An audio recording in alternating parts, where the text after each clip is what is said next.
students who will be doing our reading. And Raul, if you'll just put your hand up so they No, can no, unmute on you. the picture.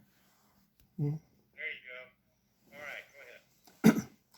When Rachel saw that she had borne no children to Jacob, she became jealous of her sister and began to say to Jacob, "Give me children, or else I will die." At this, Jacob angered flared up against Rachel, and he said, "Am I in the place of God who has prevented you from having children?" So she said, "Here is my slave girl, Bilhah. Have relations with her in order that she may bear children for me, and that through her I too may have children." With that, she gave him her servant Bilhah as a wife. And Jacob had relations with her. Bilhah became pregnant and in time bore Jacob a son. Then Rachel said, "God has acted as my judge and has also listened to my voice, so that he gave me a son. That is why she named him Dan." Bilhah, Rachel's servant, became pregnant once more, and in time bore Jacob a second son. Then Rachel said, "With strenuous wrestlings I have wrestled with my sister.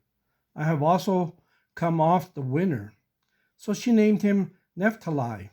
When Leah saw that she had stopped having children, she took her servant Zilpah and gave her to Jacob as a wife. And Leah's servant Zilpah bore a son to Jacob. Then Leah said, "With good fortune." So she named him Gad. After that, Zilpah, Leah's servant, bore a second son to Jacob.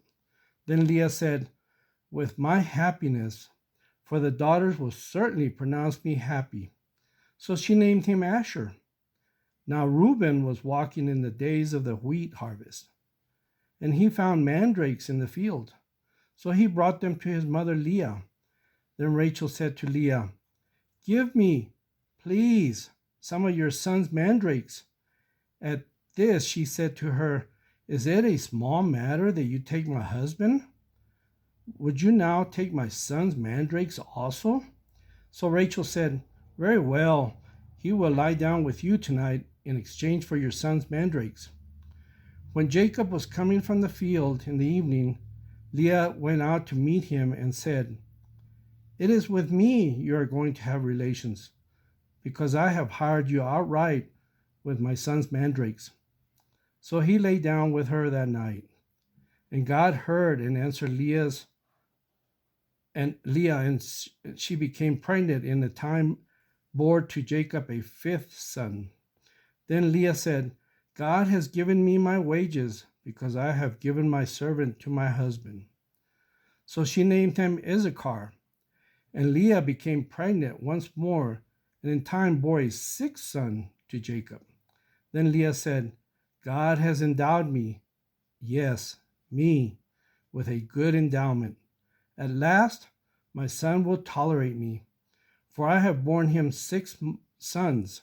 So she named him Zebulun, after she bore a daughter, and named her Dinah. Thank you, Brother Martinez. We appreciate that. You did a nice job with that reading. And the study point that was assigned for this week is study number 2, conversational manner. And typically, we think of conversational manner as applying to maybe a talk that we give, being extemporaneous. And a lot of times we might not think of it as applying to the reading, but it's important, but it's more challenging because you're trying to read words that somebody else wrote. So it's not necessarily natural to us. And so there's some ways that we can do that. One point it mentions here is to speak from the heart, and that way your posture, your gestures, and everything, your expression will convey warmth and sincerity, friendliness, be more conversational. So that means you have to be well familiar with the material.